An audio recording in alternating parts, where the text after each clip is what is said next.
Hi, welcome to AI in Action. My name is Maurie and I'm here with my husband Jim. It is Sunday evening and let's spend a few minutes talking about artificial intelligence. So, we were at the Austin AI Alliance just recently and gave a little presentation about what it is that AI education professionals does. And there was a question that someone asked Jim because, of course, I had to bring Jim because I'm the educator. He's the engineer that's also in the educational system. And so he is my technical guy for the night.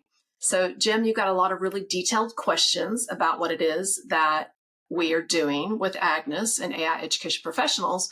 But one of the things that somebody asked you had to do with DeepSeek. And so we kind of decided that we're going to take a step back, even though DeepSeek's been out for a while, and we're going to talk about it. We're going to talk about DeepSeek and then some other stuff tonight. Okay. So hold on. So we're going to take a deeper dive into we're going to delve into DeepSeek. Oh, we love that word. There you go. We're going to delve into DeepSeek. So it's an open source, efficient. It's making waves in the AI world. But what's the big deal, right? Why is it the disruptor? How does it compare to what we've used to from companies like OpenAI and stuff? So tell me, educate me, please, about DeepSeek. Well, first of all, what is that squeaking noise? It's my chair. Is that your chair? That is a really loud chair. We need to get you a new chair. That's okay. Anyway, so I did one of those things that I do occasionally when someone asks a question that's not along the lines of what I'm thinking at the time. I just kind of off the cuff answer, don't really put a lot of thought into it, that whole filtering problem I have. But yeah, in this particular case, I said I'm not really spending a lot of time thinking about DeepSeek because I don't want to get into the political shouting match over DeepSeek because I felt like it's been very politicized, and it's politicized because it is a model that surprised the world, actually supposedly knocked $1 trillion off of the U.S. economy or the U.S. stock market because of this getting released. It's an open source model that was released by the Chinese government, except it's not the Chinese government technically. It's a company in China, but it's really hard for me to tell the difference. I'm not a politician, but as I understand it, if you are a company in China, you pretty much the Chinese government tells you what you're going to do and what you're not. The other thing that makes me think the Chinese government was involved was because it is an AI model and it's open source. There's no possible way the Chinese government's going to be okay with someone releasing a model, an AI model, without them knowing about it. There's just no way. Somebody would go to jail for that. Right. So I kind of just, like I said, because it's become such a political football, I stayed away from it. The interesting thing about it is it's truly open source. I mean, the people that asked me that did come up afterward and talk to me a little more about it, but it is truly open source. So what does that mean? That means that they didn't just give you access to it through an API. They released the training data, the models, everything, so you could, in theory, train your own version of it. And that's what surprised me the most, was because that means when you first use it, it says, if you ask it something about Tiananmen Square, it's going to say, I can't answer that. But I can go teach it about Tiananmen Square. That's correct. You can fine tune it and add the data back into it. And that's what surprised me the most. Okay. So we were talking about the two different types of innovation that we're seeing when it comes to large language models. What are those two different types of innovation? Two different types of innovation when it comes to DeepSeek is backed by the state, right? Mm-hmm. It's backed by China. So it's keeping it low cost and everything, right? But OpenAI, even though it's open, it's in the private sector.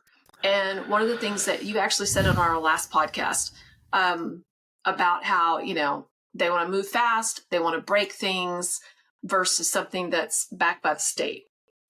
Well, so, I mean, tell me a little bit about the quality that you think is happening by something that is state-backed, where the costs are low, versus something that's not, where we're actually, breaking things and fixing things and breaking things and fixing things and just putting it out in the market. What's the quality of those things? It's quality can vary. I mean, when you think about it, especially with AI, it's really hard to judge the quality. There's a lot of metrics out there that they talk about when it comes to AI, but at the end of the day, the quality is going to be determined by the people using it. And here in the United States, yes, we do the move fast and break things, but we continue typically to improve it. The problem with something backed by the state is if it's done right, which we've done here in the United States, we're not doing it as much lately as we used to. But in the United States, the way we used to do things, if the government got involved, it was only because they want the upfront funding or something about it made it hard to do it just by the private sector. So it was kind of a partnership. And the result of that output from that partnership was supposed to be companies that were coming out with great new products that people could use. Now, the US government didn't own it. They just were using it to stimulate an entire segment of the economy, for example. So it Mhm. wasn't a state supported monopoly that became. The problem with places like China is it can be very, very innovative when it comes out, like DeepSeek is now. But if the state owns it, they're not going to be moving as fast to continue to improve it. Right. I Now, mean, people say that capitalism, if it's something if you're capitalistic society and a company is going to have to like move faster, they're going to have to pivot, because they're going to lose the window of making the money, right? yeah, So when you compare DeepSeek to what we're doing over here, who who actually, who's going to be able to move the fastest? It's like you just said, DeepSeek came out, but are they still going to be able to move as fast as what we're doing over here when it comes to putting out new models? I think when you look at the Chinese government and stop thinking of it as a communist government and just start thinking of it as a monopoly, we have the Mm. same problem here. Why do we always tell people that OpenAI was created in the first place by Elon Musk and others? Because they were afraid of one company owning AI, which was Google, Google. Google, So because Google had all the information, it so still does. it still does, yeah. So monopolistic But their practices. LLM is really not that good. No, it's supposedly they've got a new version. They've always got a new version that's supposedly better. I haven't tried it because I'm getting tired of being Google's tester all the time without And I'm getting the honestly, results that I want. yeah, that's what I was about to say. I'm getting tired of being disappointed. That's the whole thing, as I am too. I don't mind testing stuff for people. I like doing it, but I'm not really enthusiastic about continuous disappointment. Anyway, the problem with the Chinese government right now, they're rolling this thing out all across China. I mean, For free. supposedly. Well, as free as it can be in China. The Okay, government's paying for it, which means the people are paying for it. The that's true. thing is, though, is once they get all that rolled out, they're not going to be willing to just come in because maybe the technology AI training models or whatever take a right turn and do something completely different, kind of like what DeepSeek did. Are they really going to just throw out what they have and go to the next thing, which we do here, which you and I talk about this all the time. There's pros and cons to that. Like education doesn't move as fast as the private sector. So we're expected to educate tomorrow's kids on yesterday's technology. And it's really difficult because schools just can't react as fast. Well, when you have Okay, big companies that have the same I, problem, I got to jump in real quick. go Got right to jump in ahead. real quick. Okay. Yes, we educate students on yesterday's technology if Mm-hmm. you're an underfunded rural school. There are a lot of schools out there that are educating kids on a little more cutting edge technology. And therefore, that's why when kids leave these underfunded and rural schools and they try to go to these universities, they are way far behind. I mean, I use my daughter all the time as the example. She went to University of Texas computer science program and had never had a computer science class because it just wasn't offered in her school. Correct. So sorry, I just had to jump in there and speak Well, my passion but I because think that your statement about the fact that there's a lot of schools, I'm not so sure that's accurate because I'm not sure how many there actually are. But even when we were young going to school, I mean, we had a friend that right, they had a scanning electron microscope in his high school, which at the time was $250,000 piece of equipment, probably still is, or more. correct. And they had it, And we had 3 old microscopes that we shared amongst 23 kids. yeah, or Bill Gates' high school when he went back in the late 60s, early 70s, and they had a mainframe they did their work on. that was Mhm. incredibly rare it was almost impossible for most schools to have it, but he went to a rich school. So I agree with you. But the problem with the move fast and break things is it's very difficult even for the rich schools to keep up because they still have to keep up, and that's difficult. So monopolistic practices, it's a fine line to walk between when the government helps you and the government controls you. I mean, there's a lot of discussions now about all these companies saying we've got to regulate AI. And Mhm. the question is, do they want to regulate AI or do they just want to keep other people from developing faster? Well, DeepSeek had a whole bunch of interesting things about it. And there's discussions now about banning it, which is physically impossible because you can download the thing, which is, I mean, if you look at Perplexity, they have that in a dropdown now. They're not using the one that's running on the Chinese servers. They downloaded it and they put it on their own servers. They fine tuned it. And now they use it as one of the model options in Perplexity. And it's supposedly pretty good because they did some tuning and optimization to not have to use so much they didn't have access to the super GPUs because there was a ban from selling them Mhm. to them. Mhm. So they had to get very creative. What is that? Necessity is the mother of invention. They got real creative about how they made the thing work better. Again, you say there was a ban, but of course, if you read all the news, Mm-hmm. sometimes you see how, even though they were banned from it, they were still purchasing it, without being But is that caught. true? And they were, I don't But it, know. I don't but know. is that true, or is that just a bunch of people saying, these big companies saying there's absolutely no way they could have done this? Two things I've heard. First of all, they must have had GPUs that they didn't, and second of all, they must have stolen all the data that because they even said they used the existing models to help them with their training stuff to kind of bypass the huge part of the training process. Mhm. Well, for these companies, these large language model companies to start talking about, with the exception of maybe Adobe, for them to start criticizing people for taking data that didn't belong to them is really hypocritical. Something about living in glass houses or something, No, right? just plain old hypocritical. It's like, come on, guys, really? You stole all that data? You didn't ask people's permission. All right, so here's another question or another thing I want to mention. You just said that Perplexity has DeepSeek basically as one Mm-hmm. of their drop downs. The R1 or R2 model, They yeah. downloaded it. Mm-hmm. They probably, as you said, they trained it. They downloaded it for free. Mm-hmm. So if this open source AI keeps gaining traction, do you think it's going to force like a pricing shakeup to where, if they're giving it away for free, are we going to keep paying $200 a month for, That is a you good know? question. The answer is no. I mean, if you think about it, you and I had decided to do the high end for the deep research. You and Well, I. You oh, and I. No, I think you it was you a lot more no, than me. ma'am. You agreed. You agreed. We're not going into that coffee junk again because you had a cup of coffee today. Yes, I did. But if you think about it, there is since this has happened, like this week, OpenAI released 4.5, and this week Anthropic released Sonnet 3.7. Sonnet 3.7 seems to be a legitimate improvement. I'm not sure theirs was quite as knee jerk. OpenAI's 4.5 model is, first of all, not really any better that I can tell. As a matter of fact, for the deep research piece, I thought it was worse. And it's horribly expensive. I mean, Right. it's like 10 times more expensive for input and output tokens than the current models. So that's if that's not a knee jerk reaction, I don't know what is. I mean, even Nvidia's stock went down. It shaved $1 trillion off our market. The Chinese government's got to be laughing all the way. They're sitting there going, you know what? It's not Let's really do it hard. again. It's not Let's really do it hard for us again. to. Well, they did because they're rolling out across China, which is freaking people out. First of all, because it means they're not going to be able to sell their AI in as much as they thought into China, which is a huge market. But Mhm. second of all, it also means that it gives it legitimacy. And if you've got a model that can run on lower end GPUs, well, how does that affect NVIDIA? It means I don't need to buy the high end GPUs, theoretically.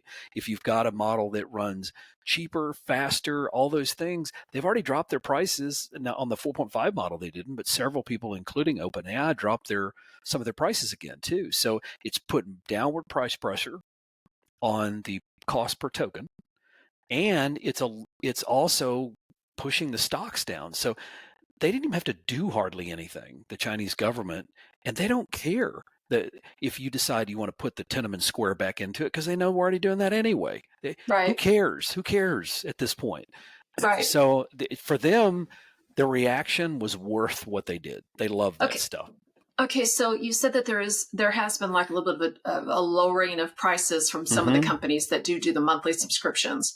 Are they going to keep lowering that price, or do you think they're going to try to come out with new ways to then up the price? And the thing with me is like, okay, you said that the Sonnet that came out 3.7. Sonnet 3.7. What is it better at? Writing code. I mean, see, and that's just it. What portion of people are using AI for writing code versus, because I mean, I've done my research, and a lot of people who use AI, they don't necessarily use it for writing code and stuff like that. They use it for like marketing strategies and writing papers and doing emails and, you know, the administrative task. So is it better at that, or is it only better at writing code? I know you don't have the answer to that necessarily, but I'm just kind of curious. Are they going to be is it going to be like smoke and mirrors to make sure that they can elevate their monthly subscriptions and keep their monthly subscriptions where they want them to be? Well, first of all, they're not going to lower their monthly subscription price at all. That wasn't what I was talking about. What they lower is their API costs. At the end of the day, the real money comes in from businesses using millions of tokens. Like, for example, in 1 month, we used 4.8 million tokens, which we paid $6 for at the school district, you know, because we have our Trailblazer program. Well, if the price drops on the APIs, even we use 4.8 million tokens, which sounds like a lot, but our typical average monthly use is more like, you know, 500,000 or 600,000 tokens, or a few more. But that was we just put it, you know, the teachers had really gotten some training. They were really excited about it. They were probably generating some images, but we still didn't spend that much. Well, as the price pressure pushes the API costs down, then it gets cheaper for businesses, which means now they could use it for more things. So overall, if you can get more people using it, it goes up. But what you really want to do, just like mass production, is you want to reduce your just like in mass production, you want to reduce your manufacturing costs. So you can sell it at the same price, but make more money on it. Same thing with the tokens. If I sell more of them, but the price is if my cost is where it is now, then it's harder for me to make money. The real money is if I can lower the cost. Well, the cost comes in from all that GPU time. So if I can, which is what DeepSeek did. DeepSeek said, first of all, we don't need to turn on all the neural nets now, which means we don't use as many GPUs because we had to get creative. And we don't use as much compute time, which means it's cheaper for us to run it. So their claim is not just on training. Their claim is it's cheaper for us to operate it. And therefore, we're going to push your pricing. We're going to force you to lower your token price, or you're going to lose businesses.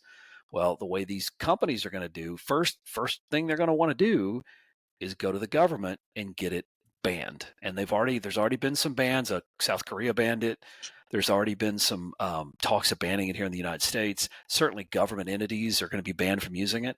But in reality, it's kind of it's a misdirection. It's kind of wrong, because if Perplexity can download it and fine tune it, run on their own servers with no connection to Chinese servers, there's no reason why they shouldn't use it. But the problem is when they do use it, they don't have to have as higher their operating cost goes down.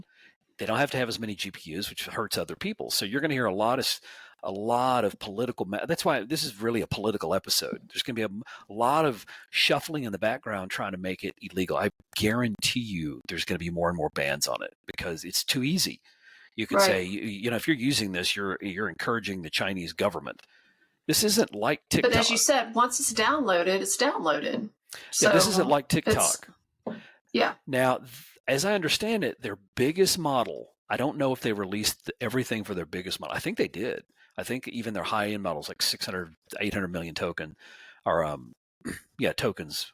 It's even their biggest model is still, I'm not sure it's been released, but if it has been, then they have access to this really good model. But that also puts pressure on people like Facebook, who are trying to show themselves as the face of open source. They're trying to convince everybody, you know, Facebook is this great thing, to convince you they're the ones that are helping out the little guy, and so on and so forth.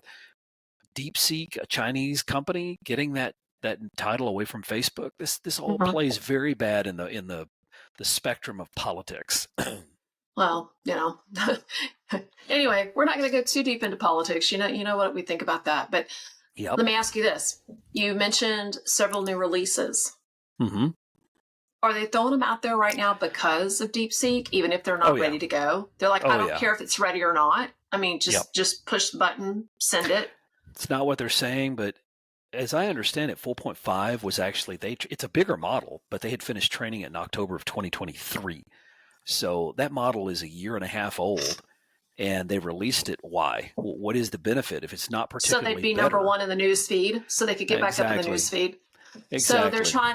they're trying to stay relevant, but if their quality, they're prioritizing their speed over their quality. Mm-hmm. So isn't this going to like hurt them in the long run? I mean, what's the risk of this? Rumor has it they're getting close to releasing 5.0, which is supposedly a legitimately better model. In my guess, in the background, they're actually changing their model techniques to utilize what they learned from DeepSeek. You can bet they downloaded it. It was all hands on deck. Everybody's working the weekends. We're going to take Reverse and download engineered it. We're going to reverse, just like they're screaming about how the Chinese have always reverse engineered us. For us to be behind reverse engineering a Chinese product is when you're the commander in chief who really wants to, and I'm not just about Donald Trump, I'm talking about any commander in chief. You don't want your country to seem like they're behind in the technology space, because that's how you claim your title of I'm the big Kahuna, I'm the big cheese, we are the most advanced civilization on the planet, we have the most advanced technology, yada yada yada.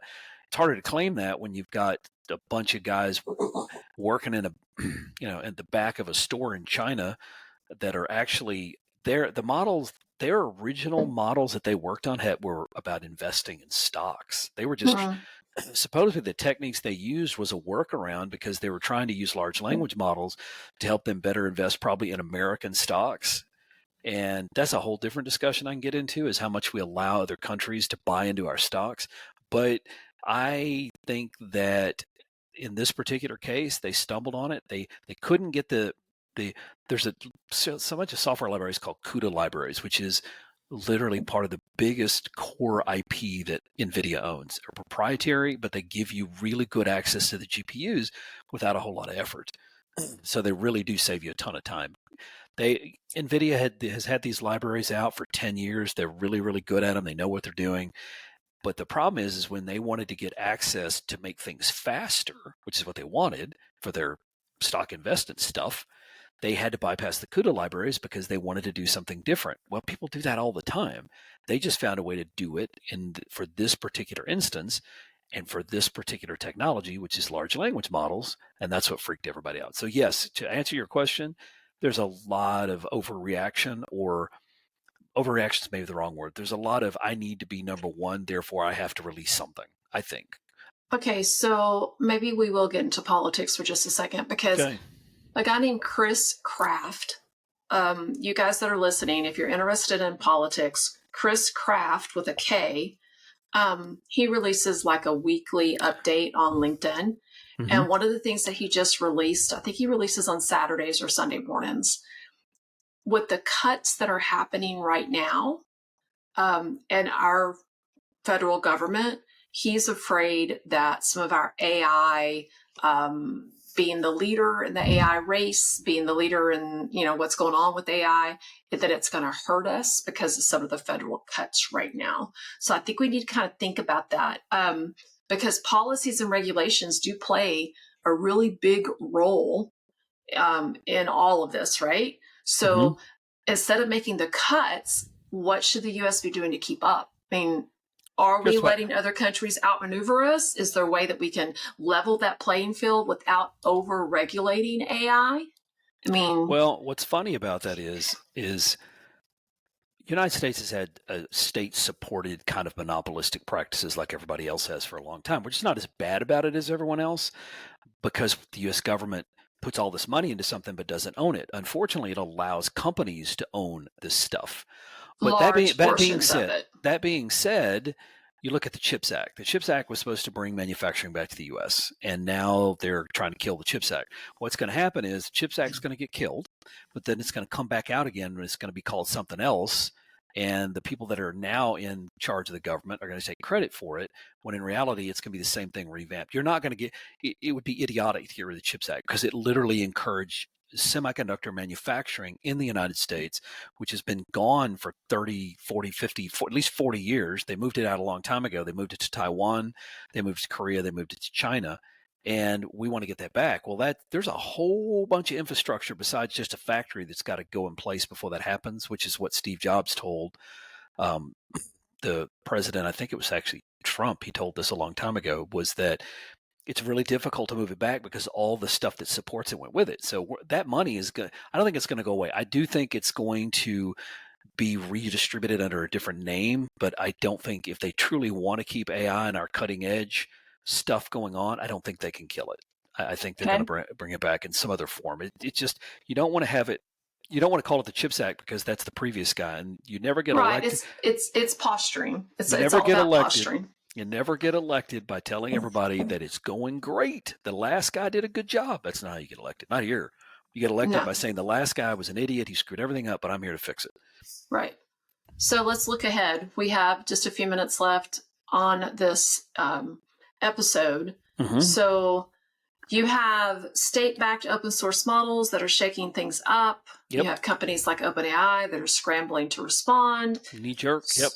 All these knee-jerk reactions. Mm-hmm. So I think you already said, you mentioned the CHIP Act, but what do U.S. companies and policymakers, I would say they have to get their head out of their rear, but what should they be doing to stay ahead? We're a really small company. Mm-hmm. We talk about AI. We have our own little Agnes here that we're trying to get into school systems and small businesses and stuff like that. Mm-hmm. We do that because of the cost control that we can give companies and schools with API connections versus, subscription-based services. Mm-hmm. How are we going to navigate when you have these other large countries that are state-supported, country-supported, country-owned? What are we going to do? Well, we've been getting. I'm beginning to sound like I agree with our current government, but I really don't like the way they're doing things at all. Because to qualify that, anytime you lay off people and you enjoy it, there's something mentally wrong with you. But that being said, it's the delivery of the message. Sometimes the message itself is a decent message. And you and I have said this 100 times before.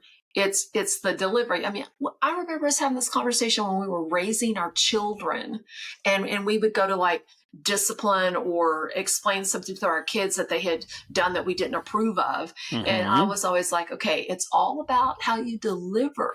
It's not what you say. Deliver, which by the way is not my specialty. But what do we do as a country? Well, what we do is we have been getting an unfair shake. For example, the Chinese state-supported company, they have so much money and they can put it behind all these companies. We have the option of doing that too. And we have to continue to do that. But we also have to help level the playing field a little bit. That's why I don't disagree with the idea of tariffs, but they need to be very, very surgically applied, not with a big sledgehammer like the current ones are. But the fact is that we have been getting a raw deal on some of these deals that we're doing with these other countries because we allow them to invest in our companies, get our technology, go back, make it cheaper, go to Amazon and come out with a new product, put that product on Amazon, and look how long it takes before there's an exact duplicate being sold. That's been going on for a long time. AI actually exacerbates that because now they're doing it with people like books and stuff like that too. So the government has to help level the playing field. And I don't know I'm not a government person. I don't know of another way to do it other than punishing them for bad behavior. However, that being said, we need to invest money into infrastructure pieces that allow people to then build off that, just like when we built roads so people could move, stuff around. The same thing with the chips that we need semiconductor manufacturing back here. It got moved overseas a lot. I disagreed with it when they were doing it. They kept moving it overseas because the CEOs of the companies got benefit. They got big bonuses for cutting costs at any cost. Well, then more and more of the boards that made up these companies were made up of people that weren't from the United States. So they didn't care. Even the robber barons in the old days, the Carnegies and they lived here. I mean, Right. even Henry Ford said that, how am I going to sell cars if the people who make them for me can't even afford to buy them? So we're allowing this stuff that's going on with these companies to kill innovation. But governments can kill it just as fast by taxation, by regulation, which is what I don't think that I don't think they're going to be able to regulate it. I don't see how you can regulate AI. I don't. Not in continue to innovate. It's so new. Nobody knows how to regulate it. Right. So you showed me something the other day that we're almost out of time. We are out of time. We're going over just a little bit. You showed me a video when you talk about regulating AI of two AIs talking to each other, That's and they frightening. flipped over to a different language Well, that it sounded wasn't. like a modem. Yeah. Well, It. remember what I told you? What I thought phase one was? The reason phase one is slower, and these companies that put all these money into it are looking at it now, going, "Whoops." The reason I thought it was slower was because all the information that we care about and all the mechanism we use to deliver all that information is in systems designed by humans for humans. Mhm. Now, if you think about it, this is not the first time this has happened. I mean, when you go back even to when computers were invented, computers talked over analog phone lines, so they had to adapt, and that's where the modem tones came from, right? Right. Hmm. So at the end of the day, we had to adapt to where computers could talk better to each other, and we kept slowly innovating to where computers now talk better over TCP/IP, over the networks they use now than humans ever could. So the communication got really fast. Well, now you're at a point where you've got all these AIs that want to go out and do all these things like book flights for you or whatever. The problem is those systems weren't set up for AI communication. They were set up for efficient human to computer communication. Like you log in, you do something, but you're making the decisions. When you have two AIs talking to each other, it's not optimal. English is not an optimal language for computers to communicate in, but that's how everything's set up. But when you start taking it and letting the AI decide what's the most efficient mechanism and actually changing that underneath stuff to where they don't need us in the middle and they don't need to make it for us. Remember this, every computer language that you have other than binary was invented for humans. It was so we could write code and we could understand the code we wrote.